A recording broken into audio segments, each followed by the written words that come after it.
ডিব্ৰুগড় জিলাৰ টিংখাং সমজিলা আৰু মৰাণ ৰাজচক্ৰ বিষয়া কাৰ্যালয়ৰ অন্তৰ্গত মৰাণ নিতাই পথ নিৰ্মাণত ব্যাপক অনিয়মৰ কথা পোহৰলৈ আহিছে, যাক লৈ নিৰাশা প্ৰকাশ কৰে স্থানীয় ৰাইজ আৰু দল সংগঠনে।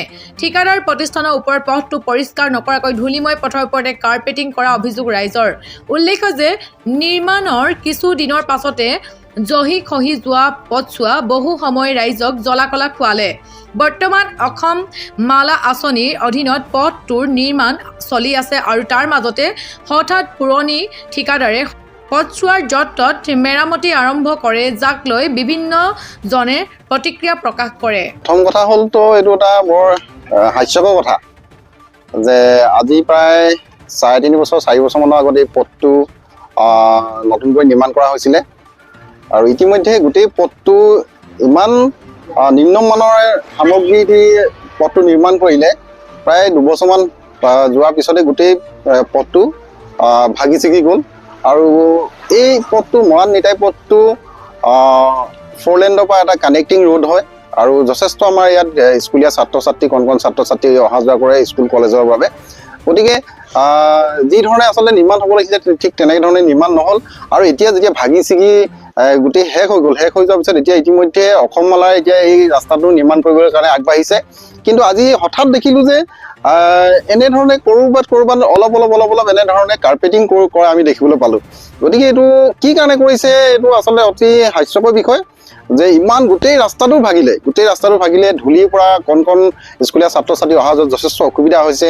ইয়াত বহুত এনেধৰণৰ বেটেৰী ৰিক্সা চলাও অসুবিধা হৈছে, বহুত গাড়ী ঘোঁৰা চলে, মটৰচাইকেল চলে, চাইকেল লৈ ছাত্ৰ ছাত্ৰীসকল অহা যোৱা কৰে, গোটেই ধূলিময় এটা পৰিৱেশ। কিন্তু তাৰপিছত এই ধূলিৰ ওপৰত যে কাৰ্পেটিং কৰিছে, এইটো আচলতে PWD ডিপাৰ্টমেণ্টে এইটো কেনেধৰণৰ এটা নিৰ্দেশনা প্ৰেৰণ কৰিছে, এইটো আচলতে অতি হাস্যকৰ বিষয়। আৰু ইতিমধ্যে আমি বিভাগীয় কৰ্তৃপক্ষৰ লগত আমি টেলিফোনিক কথা বতৰা পাতিছিলোঁ, কিন্তু ইয়াত কোনো ধৰণৰ তেনেধৰণৰ কাৰ্পেটিং কৰিবলৈ তেখেতলোকৰ জ্ঞান আছিলে। অকল তেখেতলোকক ৰাস্তাটো চফা কৰিবলৈ দিছে, চফা কৰি পিনে গোটেই ৰাস্তাটো য'ত নেকি ভগা আছে সেই ভগাবিলাকত তেখেতলোকক ৰিপেয়াৰিং কৰিবলৈ দিছে। কিন্তু এতিয়া ক'ত ৰিপেয়াৰিং কৰিব, এতিয়া সেইটো আচলতে PWD ডিপাৰ্টমেণ্টে আচলতে ছাৰ্ভে কৰিলেহে আচলতে গম পাব, কাৰণ কেলৈ গোটেই ৰাস্তাটোৱে ভগা।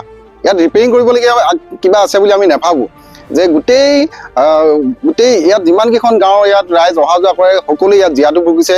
সমগ্ৰ ৰাস্তাটো বেয়া, খুব এটা নিম্নমানৰ এটা সামগ্ৰীয়ে তৈয়াৰ কৰিলে। গতিকে ইয়াত বিভাগীয় কৰ্তৃপক্ষই আচলতে যি ধৰণে চকু কাণ দিব লাগিছিলে তেনেধৰণে চকু কাণ নিদিয়াৰ ক্ষেত্ৰত আচলতে এনেধৰণৰ পৰিৱেশ সৃষ্টি হৈছে আৰু আজি পুনৰ তেনেধৰণে এটা ঘটনা সংঘটিত হ'বলৈ আগবাঢ়িছিলে আমি দেখা পালোঁ।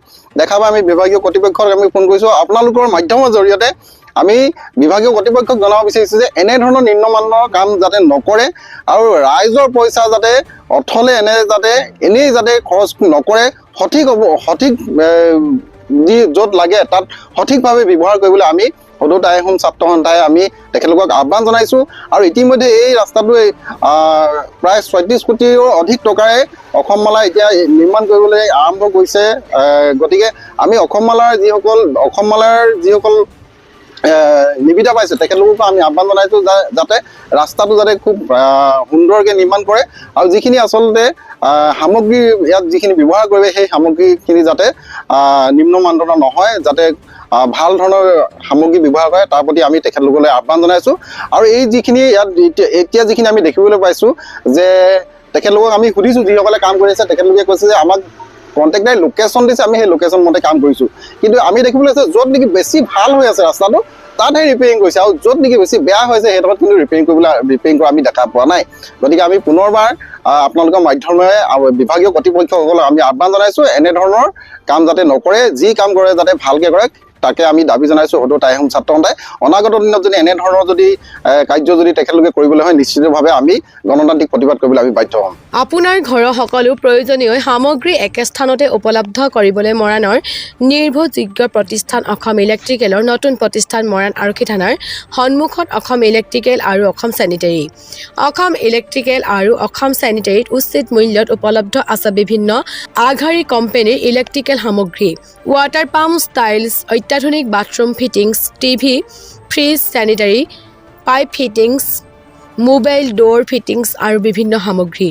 যোগাযোগ কৰক 6003591984-ত।